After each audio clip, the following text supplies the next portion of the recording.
Kalau gua bisa balik ya ke usia gua yang 17 tahun, ini adalah beberapa nasihat yang gua akan kasih tahu ke Timothy umur 17 tahun. Kemarin malam itu gua sempat kepikiran untuk bikin video ini, jadi hari ini gue bikinin. Jadi video ini adalah kumpulan mungkin ya bisa dibilang kesalahan dan pelajaran-pelajaran yang gua alami selama gua 24 tahun hidup, 10 tahun berkarya di bidang usaha digital, jadi pengusaha, jadi seorang investor juga, dan ini yang bisa gue kasih. Ya mungkin teman-teman di sini banyak yang lebih tua dari gue, tapi gue yakin setiap dari kalian yang nonton video ini pasti bisa mendapatkan sesuatu dari akhir video ini. Gue akan bilang ya ke Timothy yang 17 tahun, bahwa tenang, lu nggak perlu tahu semua jawabannya. Maksudnya apa? Gue waktu 17 tahun, 18 tahun, bahkan mungkin masih tahun lalu, ya, gue selalu banyak bertanya-tanya tentang apa yang gue sedang kerjakan. Apakah yang gue kerjakan itu benar, dan apakah yang gue kerjakan itu sesuatu yang gue cintai. Tapi jawabannya adalah, gue nggak perlu buru-buru untuk tahu semua jawabannya. Gue tuh orang yang gerasak-gerusuk ya, gue cepet orangnya. Gue akan kasih tahu bahwa tenang ya, lu yang masih bocah nih, lu masih kecil nih, lu nggak perlu tahu semuanya. Kadang dulu gue mikir apakah gue itu adalah seorang investor yang paling jago, tapi gue ngerasa waktu itu seumur gue, kayaknya Warren Buffett itu udah lebih muda mulai dari gue waktu dia invest Coca-Cola. Kayaknya gue adalah seorang investor yang nggak sejago Warren Buffett. Dan kalau kita ngomongin soal media, ya gue mungkin nggak seperti orang-orang jago banget yang udah bikin apa campaign yang Coca-Cola atau yang lain. Atau di bidang-bidang yang lain gitu. Tapi waktu yang akan berikan nanti jawabannya semua. Jadi lu nggak perlu harus langsung tahu gitu, fokusnya di industri apa, lu jagonya di mana. Kadang nanti lu akan ketemu yang namanya dua dunia. Contohnya, gue adalah seorang investor yang handal, tapi nggak semua investor itu bahkan bisa ngomong di depan kamera seperti ini, seperti gue. Jadi itu adalah dua dunia yang gue gabungin ya. Satu dari dunia investasi, satu dari dunia media. Nah, orang yang bisa gabungin dua dunia ini, gue kasih contoh lagi. Elon Musk adalah seorang engineer yang handal. Dia bisa bikin perusahaan seperti SpaceX, dia ngerti teknisnya dari Tesla, humanoid robot, Neuralink-nya dia ngerti. Dia engineer yang hebat. Tapi dia adalah seorang salesman yang lebih hebat lagi sebenarnya. Jadi kalau Elon Musk kalian suruh gua nih analisa, dia itu bukan fully engineer. Dia mungkin engineer-nya 30%, 70%-nya adalah sales. Atau misalnya Jeff Bezos, dia adalah dua, dia adalah orang sistem dan dia juga adalah sebuah engineer. Jadi banyak orang-orang terkaya di dunia itu yang berhasil menggabungi yang gue sebutnya dua dunia ini. Kadang ada yang bahkan tiga. Lu fokus di satu aja gue bilang lu bisa jadi yang terhebat. Lu bisa jadi orang yang sukses, lu bisa jadi orang yang kaya. Tapi jawabannya lu harus lihat apa yang kira-kira lu jago, apa yang sebenarnya orang lain bilang lu jago. Bukan dari diri lu sendiri tapi dari orang lain. Jadi jawabannya adalah waktu, nggak usah buru-buru. Misalnya lo lagi mencari, ya kan, masih bingung, lu kadang masih ngerasa apakah ini hal yang harus gua kerjain? Tenang ya, gua kasih tau lu tenang, nggak usah buru-buru. Gua pas masih umur 17 tahun ya, gua mikir bahwa uang itu adalah segalanya. Jadi apa-apa tuh uang, uang, dan uang. Tapi gue pengen kasih tahu ke kalian semua yang masih mulai ya. Gue paham kalian nonton gue ini kalian pengen sukses. Tapi kalian harus paham, uang tuh bukan sebuah tujuan akhir, tapi uang itu adalah sebuah alat. Percuma ya. Uang itu nggak bisa untuk terlalu banyak hal juga sebenarnya. Kalau lu mau ngomong gua di posisi gua sekarang sama kita ngomong konglomerat yang mungkin disebut misalnya sembilan naga, itu secara kehidupan itu tidak banyak yang berbeda. Tapi mereka itu bisa tolong jauh lebih banyak orang dibanding gua. Kalian paham dengan apa? Buka lapangan pekerjaan. Perusahaan-perusahaan mereka tuh perusahaan yang mengemploy ribuan bahkan ratusan ribu karyawan. Kalau secara lifestyle mungkin gue rasa nggak terlalu berbeda ya. Gue bisa beli mobil yang mereka beli, gue bisa punya tempat tinggal yang mereka punya, gue bisa punya semua yang mereka punya. Kalau kita ngomongin secara egois diri sendiri. Tapi kalau untuk ke masyarakat, mereka jauh lebih banyak ya mengerjakannya dibanding gue. Jadi itu, uang itu bukan cuma sekedar untuk diri sendiri. Kalau gue uang untuk diri sendiri, gue matiin kamera ini sekarang dan sudah selesai. Gue pengen bilang ke gue yang dulu bahwa uang itu adalah sebuah alat ya, bukan tujuan akhir. Lu mau pakai uangnya untuk apa? Jangan cuman uang ya, harta yang lu taruh di bank. Gue tuh selalu mikir dulu, harga diri misalnya gue pribadi itu dari rekening bank yang gue punya. Ketika gue punya 10 miliar pertama, gue senang. 100 miliar pertama, gue lebih senang lagi. 1 triliun, gue ngerasa kayak gue achieve something. Tapi setelah lewat ke jenjang-jenjang berikutnya, gue baru sadar di situ bahwa uang itu bukan cuman sekedar tujuan akhir ya, tapi alat untuk lu jadi bermanfaat untuk orang lain. Gue akan bilang ke Timothy yang dulu bahwa hidup itu tidak adil. Dulu tuh gue suka tanya kenapa. Kadang misalnya, yang namanya hidup, selalu ada sial yang datang di hidup lo. Gue selalu tanya, kenapa hal ini diizinkan ada di hidup gue? Tapi lama-lama gue, seiring pengalaman gue, ya diterpa badai, macam-macam lah yang gue udah alami di hidup gue. Kalian yang lihat gue di kamera ini, oh, kesannya nggak pernah ada masalah, sukses-sukses. Enggak, gue itu lebih banyak gagalnya dibanding suksesnya. Ya, gue lebih banyak kesandung, ya, jatuh, kena musibah dibanding yang kalian lihat nih. suksesnya seperti sekarang. Jadi jawabannya adalah hidup itu memang tidak adil, karena lu harus telan nih buat Timothy yang 17 tahun, lu telan bahwa hidup itu tidak adil. Kadang lu ditampar dari tempat yang lu nggak tahu. Tapi lu harus jadiin itu semua itu jadi bahan pelajaran. Apa yang lu bisa kontrol, lu fokus di situ. Ini penyakit nih dulu gua. Jangan jadi Superman. Gua tuh dulu mikir gua adalah seorang Superman. Ya, 17 tahun, gua mau pegang kameranya sendiri, gua mau ngeditnya sendiri, gue mau bikin agensi gue sendiri, gue jadi akuntannya sendiri, gue orang finance-nya sendiri, ya, gue orang sales-nya sendiri, gue orang marketingnya sendiri, semuanya sendiri, sendiri, dan sendiri. Di hidup ini lu nggak butuh jadi Superman, tapi lu butuh super team. Jadi jangan bergantung sama diri lu sendiri, karena itu penyakit itu. Jadi orang-orang baru mulai usaha pasti paham. Dia ngerasa karena dia yang paling pintar, dia bisa semuanya, jawabannya enggak. Lu harus bisa delegasi ke orang-orang yang lebih pintar dari lu di bidangnya mereka sendiri-sendiri. Karena nggak ada ya yang jago dalam 10 bidang gitu. Elon Musk aja gue sebut cuma 2, sales dan juga engineering. Dia nggak jago di banyak bidang yang lain. Ketika ada orang yang lebih jago, ya lu serahkan ke orang yang lebih jago. Jangan ngerasa lu mau kokop semuanya sendiri ya, karena itu adalah pikiran yang orang-orang baru mulai usaha biasanya. Mereka pikir semuanya bisa dikerjakan sendiri dan mereka paling jago di semua bidang. Padahal jawabannya tidak, banyak yang lebih jago dari kamu. Jangan hidup untuk disukai banyak orang, tapi hiduplah untuk bisa menolong banyak orang. Dulu gue mikir gue pengen jadi orang yang bisa disukai sama semua orang. Ya sampai gue nggak menghargai bahkan waktu gue sendiri.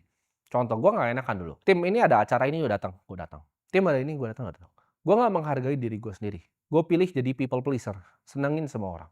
Tapi gue sadarin itu nggak ada ujungnya. Jadi gue bukan menargetkan diri gue jadi orang yang ibaratnya disukai sama banyak orang. Tapi gimana caranya gue jadi orang yang paling bermanfaat untuk banyak orang. Kalau orang banyak nggak suka sama gue, tapi gue itu bermanfaat untuk banyak orang, itu nggak masalah ya. Gue ngomong dengan tegas seperti ini, gue ngomong fakta yang tegas, namun banyak yang nggak seneng, tapi banyak yang terbantu dan merasa bermanfaat untuk mereka, tugas gue udah selesai di sana. Untuk Timothy yang 17 tahun, ya, jangan takut untuk dibenci orang, karena di ujungnya, ya kebenaran itu akan selalu menang. Nah ini gue akan ngomong juga nih, karena gue dulu masih kecil tuh gue ngincar quick win, ya kan. Waktu gue nge-golin deal, waktu gue masih punya agency itu yang penting goal dulu ya. Bisa atau enggaknya urusan belakangan. Gue nggak main game yang endurance, yang tahan lama. Gue kayak kontrak 3 bulan gas. Gue nggak mikir, serakah soalnya kan. Gue mikir kalau kontraknya cuma 3 bulan nih, next bulan keempat gue bisa mahalin nih. Dulu gue mikir quick win, gue mau uang cepat. Gue nggak mikir endurance ya. Padahal kalau gue kerjain dengan baik aja, semampunya gue dengan harga yang oke, kalau gue dipakai sama dia terus, kita nggak tahu orang ini bisa kasih gue referensi ke siapa, mulut ke mulutnya seperti apa. Reputasi itu bukan sesuatu yang gue paham dulu ya.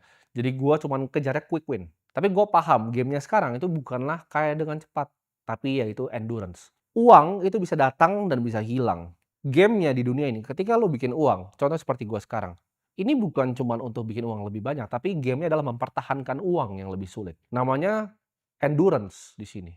Jadi enduring wealth, jadi harta yang bertahan lama. Kadang nggak banyak. Orang yang bisa tahanin harta, itu bahkan lintas generasi. Satu kehidupannya aja banyak kan udah habis semua. Antara kena kasus, kena yang lain. Nah ini sini gue belajar, nggak penting quick win. Mungkin ada orang yang bisa bikin duit lebih cepat dari gue, pakai cara yang ilegal. Tapi gue tahu reputasi cuma datang sekali. Jadi jangan cari quick win, tapi cari endurance. Jangan remehkan kekuatan dari sabar. Di investasi pun zaman dulu gue nggak sabar ya, ketika gue lihat saham nih, gue lihat ini ada corporate action yang mantap tuh gue hajar terus pokoknya. Gue nggak sabaran orangnya. Ya gue ngeliat ada opportunity dikit, gue hajar. Ada orang tawarin nih, yes ya gue ikut. Akhirnya rugi, rugi, rugi, dan rugi. Sedangkan kalau gue sabar, contoh seperti sekarang. Ya, apakah gue tidak bisa men-trade opportunity yang gue tahu dengan network yang gue punya? Bisa sekali. Tapi gue pilih sabar, gue main di game yang long term. Gue nggak perlu trading yang kecil-kecilan. Gue lihatnya semuanya jangka panjang. Apa yang gue bisa lakukan, ya, yang gue bisa use capital gue untuk sesuatu yang sangat jangka panjang. Time horizon gue, ini bedanya orang sukses sama enggak. Orang yang luar biasa sukses, dan enduring wealth ya gue bilangnya, yang gue ngobrolnya. Mereka tuh horizonnya nggak cuma 1-2 tahun. Mereka horizonnya 20 tahun, 30 tahun, 40 tahun. Lihat ke depan, jauh. Sukses jati itu bukan berapa harta yang lu punya, tapi berapa yang lu bisa bantu orang lain. Percuma ya, orang kaya, gue ada beberapa lihat orang kaya ya, yang akhirnya pelit, ya dia cuma mau diri sendiri, akhirnya dunia yang ngambil itu semua dari mereka. Gue percaya dunia ini ada kekuatan kosmik ya, yang ada di dunia ini. Ketika lu bikin sesuatu yang baik di dunia ini, lu akan diberikan sesuatu yang baik. Banyak orang kaya dia kokop duitnya, akhirnya apa, dia kesandung kasus ya kan, cuma dia taruh di rumah kan, ratusan miliar begitu, akhirnya kena hilang duitnya. Sedangkan orang yang bikin duitnya sungguh-sungguh, pelan-pelan, banyak yang lihat gue itu instan sampai sekarang. Itu teman-teman bisa lihat progresnya, itu bukan sesuatu yang instan dan tiba-tiba. Ya, jadi nggak ada di dunia ini yang instan. Ketika gue dulu selalu terobsesi jumlah harta yang gue punya, sekarang gue terobsesi berapa banyak manusia yang gue bisa bantu. Itulah kenapa gue bikin ini. Jangan terlalu bangga terhadap pencapaiannya lu belum mengerti maknanya. Nah, ini mungkin banyak yang bingung. Karena dulu waktu gua baru mulai, ketika gua sukses sedikit, wah gua malah lebih pengen kelihatan sukses dibanding, sukses beneran, gitu. Kadang lu tuh belum ngerti makna dari milestone yang lu capai. Karena di setiap lu naik bukit di kehidupan, itu selalu ada cobaannya. Jadi ketika lu udah naik gunung, di depan lu mau naik lagi, itu ada beruang biasa di situ. Jadi jangan keburu selebrasi dulu, sabar dulu. Ya tenang aja, tenang. Nah itu yang gua dari dulu, itu mungkin baru baru tahun lalu nih, gua ibarat tobatnya nih baru tahun lalu. Gua setiap kali menang sedikit, wah gua pengen tunjukin dunia bahwa gua tuh pemenang. Tapi itu semua fana, teman-teman. Itu semua nggak penting dan nggak perlu dilakukan. Tundukin kepala lu ke bawah dan lanjut jalan, karena masih ada beruangnya. Jadi jangan selebrasi yang lu belum paham. Sukses tuh selalu ada bayaran, ya. Setiap kali lu capai sesuatu selalu ada bayarannya. Semakin lu tinggi, ya, semakin lu waspada. Makin lu tinggi daki gunung, itu ibarat gunung tuh makin licin. Kalau gua di gunung, ini gunungnya udah licin. Orang bilang kan makin tinggi pohon itu makin anginnya ini. Tapi itu menurut gua lebih gampang digambarin pakai gunung. Kalau gua mendaki gunung, ini gunung gua udah gunung es. Sekali gua kepleset, gua jatuh dan gua mati. Nggak cuman itu, banyak yang dari bawah belum nyampe ke atas sudah lempar-lemparin gua pakai tombak gitu. Jadi lu harus waspada ya, jangan euforia. Ini masih masuk ke nomor 10 sebenarnya. Jangan lu terlalu euforia, santai aja, waspada, lihat kanan kiri, depan belakang.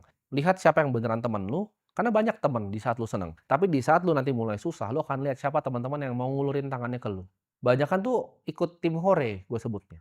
Bahkan circle terdekat lu tuh tim hore. Nanti akan ada satu, ada dua yang beneran bantu lu di saat lu kesulitan.